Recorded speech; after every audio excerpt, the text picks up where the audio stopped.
Students, कैसे हैं आप सभी लोग। आज का टॉपिक क्या होने वाला है ये देख लिया होगा आप लोगों ने थंबनेल में। तो चलिए शुरू करते हैं।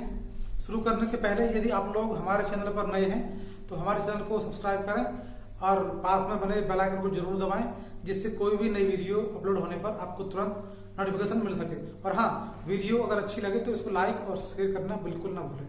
तो चलिए बिना देर किए शुरू करते हैं आज का टॉपिक।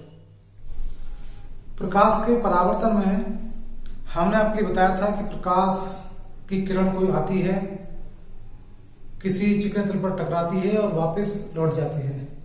इस घटना को हम प्रकाश का परावर्तन कहते हैं। चलिए इसको आगे बढ़ाते हुए और आगे चर्चा करते हैं। प्रकाश के परावर्तन के प्रकार।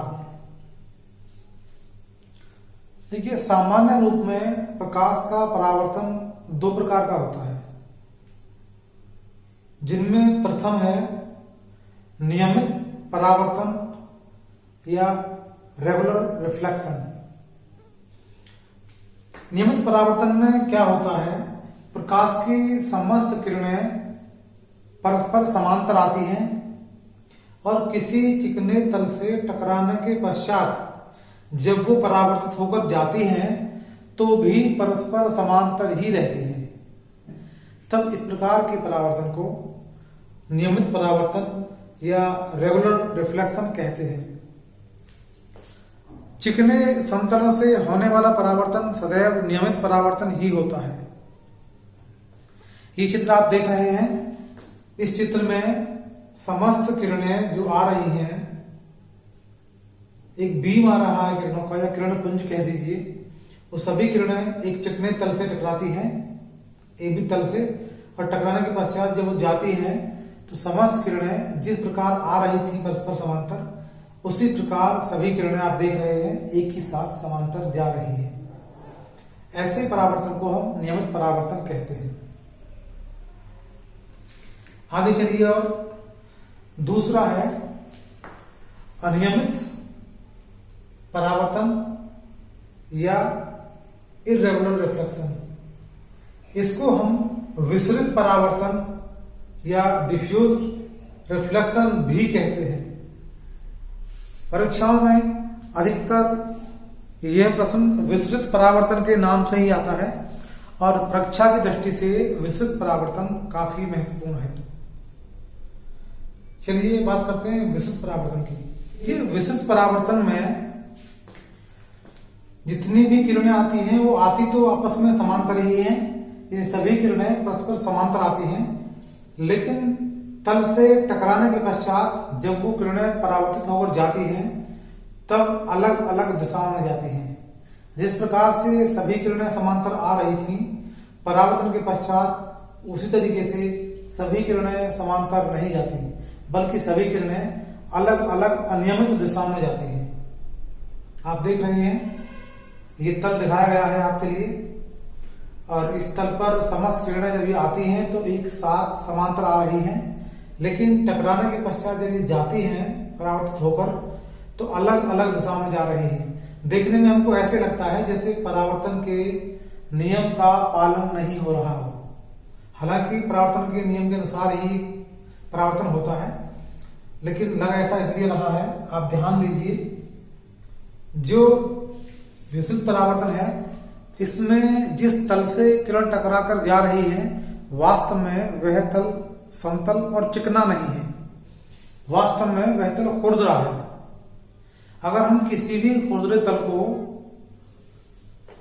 नजदीक से या सूक्ष्म दृष्टि से देखें तो वह अनेक चिकने तलों से मिलकर बना होता है, और वो जो चिकने तल होते हैं उनकी दिशा अलग अलग होती है।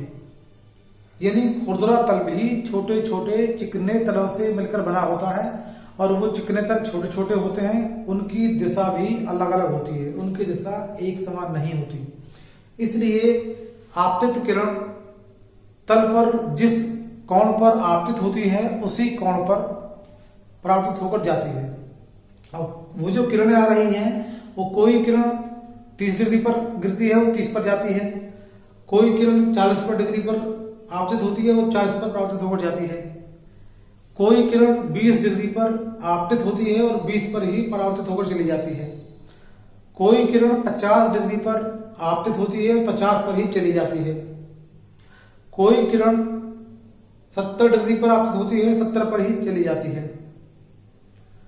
इस प्रकार आप देख रहे हैं तलों की दिशा अलग अलग होती है, इसलिए आपतित किरणें सभी तलों पर, छोटे छोटे तलों पर अलग अलग कोण पर आपतित होती है।